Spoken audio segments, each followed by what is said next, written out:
नागपूरच्या सुकडी गावामध्ये अवकाळी पावसाने अक्षरशः थैमान घातले। सलग 2 दिवस अवकाळी पाऊस या भागात झालाय आणि गारपिटीने अक्षरशः शेतकऱ्याला झोडपून काढलेले। काढणीला आलेला कापूस आणि गहू भुईसपाट झालाय। भाजीपाला पिकांनाही पावसाचा जोरदार फटका बसलाय। आजही विदर्भात पावसाचा येलो अलर्ट देण्यात आलेला आहे। विदर्भात एकूण 3 दिवस येलो अलर्ट देण्यात आला होता। अनेक भागांमध्ये अक्षरशः लिंबा एवढ्या गारा पडलेल्या आहेत, त्यामुळे हातात ओढण्याशी आलेलं रब्बी पीक वाया गेलंय। भाजीपाल्याचंही नुकसान झालंय।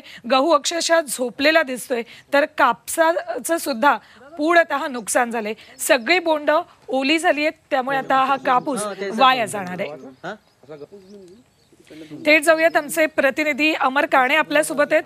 अमर, अक्षरशः हातात ओढण्याशी आलेला घास या सगळ्या शेतकऱ्यांपासून हिरावला गेलाय असं म्हणावं लागेल।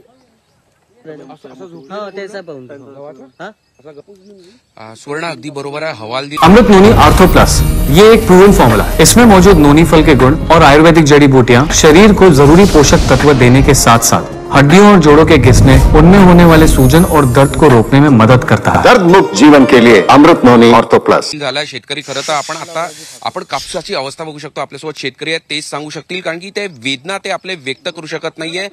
मोठंसं शेत आहे। काल संध्याकाळी जो पाऊस झाला, मोठंसं नुकसान झालं। आपला कापूस पूर्णपणे गेलेला राहिला, हातात तोंडाशी आलेलं पीक गेलेलं आहे सगळं।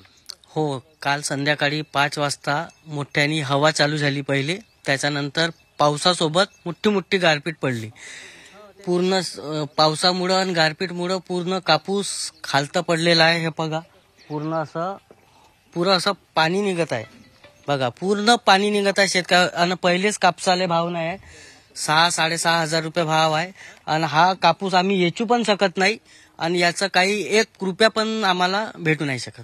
तर ही सगळी व्यथा आहे। खरं तर कापूस असो, गहू असो, हरभरा असो आणि भाजीपाला सगळ्याचं मोठं असं नुकसान झालंय। नागपूर जिल्ह्यात या सुकडी गावातच नाही, तर मौदा, कामठी, हिंगणा आणि या सगळ्या आजूबाजूचा परिसर आहे, कळमेश्वर, या सगळ्या परिसरात प्रचंड असं नुकसान शेतकऱ्यांचं झालंय। हवालदी झाला, अगदी बेचणीला आलेला संपूर्ण कापूस होता, पण पूर्णपणे गेलेला अगदी आपण बघू शकतो हे दृश्य।